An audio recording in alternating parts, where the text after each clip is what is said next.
बात करने के लिए लॉगिन करें www.astrotak.com। मित्रों शुभ नमस्कार। एस्ट्रो तक में आप सभी का स्वागत है, अभिनंदन है। श्रावण मास की ढेर सारी शुभकामनाएं। भगवान भोलेनाथ की शुभ कृपा आप सभी को प्राप्त हो।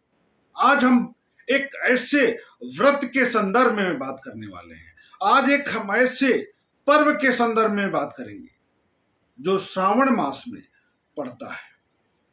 वैसे तो वह तिथि प्रत्येक माह में 2 बार आती है, लेकिन श्रावण माह में उस तिथि का विशेष महत्व क्यों है? श्रावण मास में उस व्रत को करने से किस प्रकार के अभिष्ट की सिद्धि होती है? कैसे व्रत को करें कि अभिष्ट की प्राप्ति हमें आसानी से हो सके?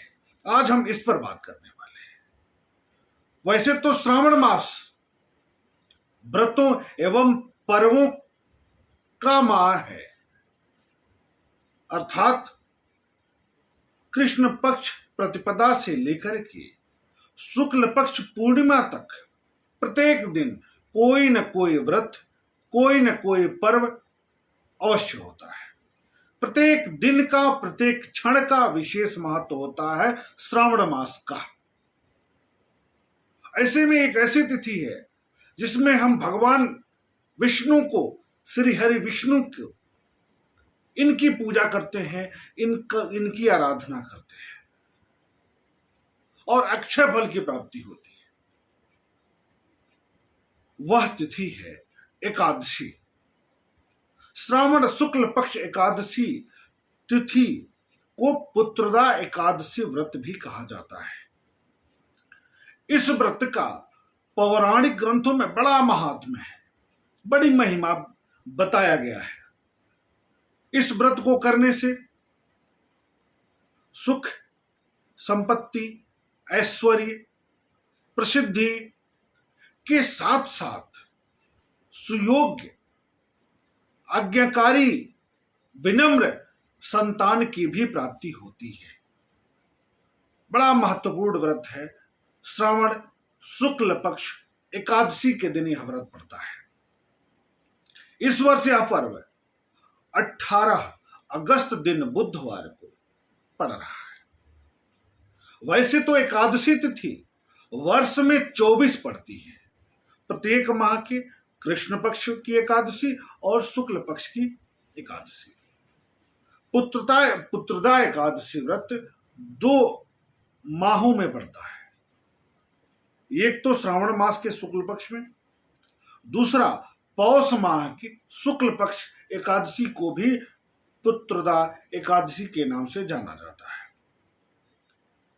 लेकिन यहां पर हम भगवान भोलेनाथ की पूजा करते हैं, आराधना करते हैं, और ऐसे में श्री हरि विष्णु की जब हम पूजा करेंगे, आराधना करेंगे, तो उसका महत्व कितना बढ़ जाएगा इसका कल्पना नहीं किया जा सकता।